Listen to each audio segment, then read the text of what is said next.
नमस्कार दोस्तों, मैं हूं आपका कहानी वाला और आज मैं लेके आया हूं आपके लिए एक नई कहानी। काफ़ी समय पहले की बात है।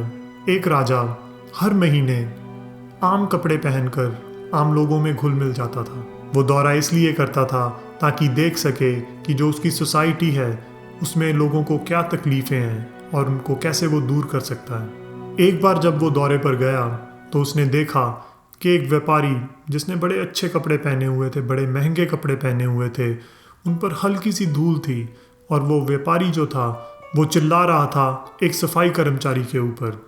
वो उसे बोल रहा था, तू अंधा है क्या? तुझे दिखता नहीं ये कितने महंगे कपड़े हैं?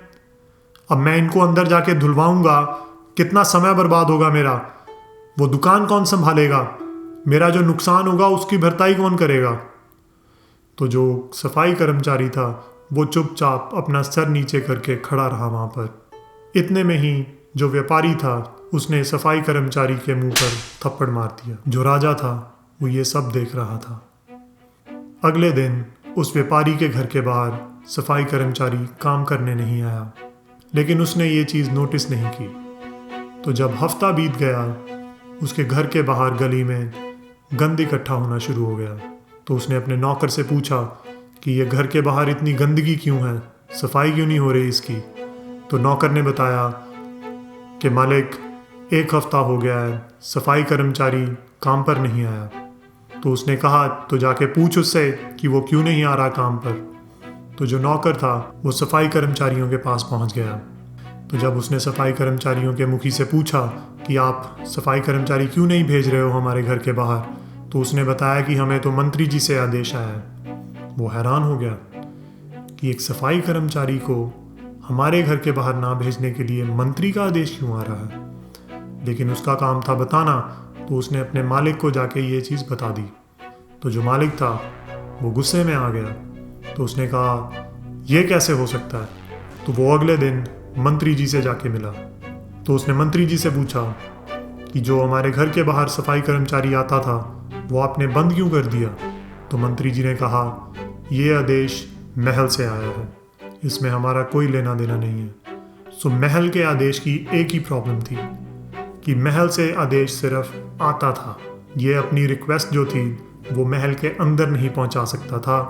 तो उसने मंत्री जी के आगे गिड़गिड़ाना शुरू किया कि मंत्री जी कुछ कीजिए, मुझे सफाई कर्मचारी चाहिए।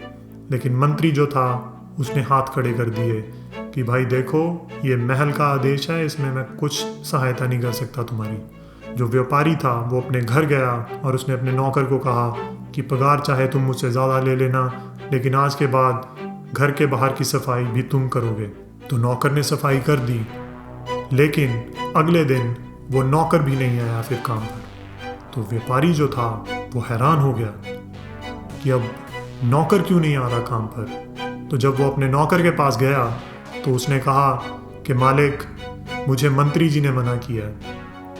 तो वो बौखला गया कि ये हो क्या रहा है। तो मंत्री जी के पास फिर गया, मंत्री जी आपने मेरा तो नौकर भी हटवा दिया, पहले सफाई कर्मचारी अब नौकर, ये हो क्या रहा है? उसने कहा देख, जो भी हो रहा है ये ऊपर से आदेश आ रहे हैं, मैं इसमें कुछ नहीं कर सकता। तो जो व्यापारी था वो हैरान रह गया कि ये हो क्या रहा है। तो मंत्री जो था उसने उसको कहा कि आप अपने घर जाओ, मैं आपकी कोई मदद नहीं कर सकता। तो जो व्यापारी था वो अपने घर गया। जब 2-3 दिन बीते तो घर में काफ़ी गंदगी हो गई। तो उसने वही किया जो कोई भी करता, उसने खुद सफाई करनी शुरू की। और जब खुद सफाई करनी शुरू की तो उसे पता चला कि ये काम कितनी मेहनत का है। इस गंदगी को साफ़ करने के लिए खुद कितना गंदा होना पड़ता है। रोज़ गंदगी साफ़ करते करते वो खुद को गंदा महसूस करने लगा। वो दिन में 3-3, 4-4 बार नहाने लगा। और क्योंकि वो घर की सफाई खुद कर रहा था, अपने बाहर की सफाई खुद कर रहा था, सफाई को इतना समय लगता था कि वो अपने बिजनेस को वक्त नहीं दे पा रहा था। जब 2 महीने बीत गए तो उसे उसके बिजनेस में बहुत ही ज़्यादा घाटा पड़ा। तो वो मिनिस्टर के पास फिर गया कि मंत्री जी आप मदद कीजिए, मैं ये नहीं सह सकता अब और। तो मंत्री जो था उसने देखा वही व्यापारी जो 2-3 महीने पहले बड़े अच्छे कपड़े पहन कर आया था, बहुत ही कमज़ोर और लाचार लग रहा था। तो मंत्री को उस पर तरस आ गया और मंत्री ने उसको कहा कि वो कुछ करेगा। तो अगले दिन व्यापारी को आदेश आया कि उसको महल में बुलाया गया। जब वो महल में पहुंचा तो राजा ने उसको दरवाजे पर ही रोक दिया, वहीं पर रुक जाओ, तुम अंदर आने के काबिल नहीं हो। तो वो अपने घुटनों के बल गिर पड़ा और रोने लगा, महाराज, मेरे से जो भी गलती हुई है मुझे क्षमा दीजिए। जो राजा था उसने उसको याद दिलाया, याद है तुम्हें जब तुमने एक सफाई कर्मचारी को थप्पड़ मारा था? जब उसने ये सुना तो वो और ज़ोर से रोने लगा, मुझे माफ़ कर दीजिए महाराज, मुझे माफ़ कर दीजिए महाराज, मुझे माफ़ कर दीजिए, मैं आइंदा ऐसा कभी नहीं करूँगा। तो राजा ने उसे कहा कि इस समाज का हर इंसान मेरे लिए एक बराबर है। इस समाज में हर किसी की अपनी एक भूमिका है। जैसे तुम व्यापार करके इस समाज में पैसा लेकर आते हो, सफाई कर्मचारी इस समाज को साफ रखते हैं ताकि तुमको, मुझको, किसी को भी बीमारी ना हो। तो आज के बाद अगर मुझे कभी भी ये पता चला कि तुमने किसी के साथ बदसलूकी की है तो उसका अंजाम बहुत बुरा होगा। तो जो व्यापारी था वो गिड़गिड़ाने लगा और माफ़ी पे माफ़ी मांगने लगा। जो राजा था उसने अपना हाथ उठा के उसे जाने को कहा। जो व्यापारी था वो सीधा सफाई कर्मचारी के घर गया और वहाँ पे जाके उसके पैरों में गिर गया और गिड़गिड़ाने लगा, मुझे माफ़ कर दो, मुझे माफ़ कर दो। जो सफाई कर्मचारी था उसने उसको माफ़ कर दिया। तो ये थी आज की कहानी।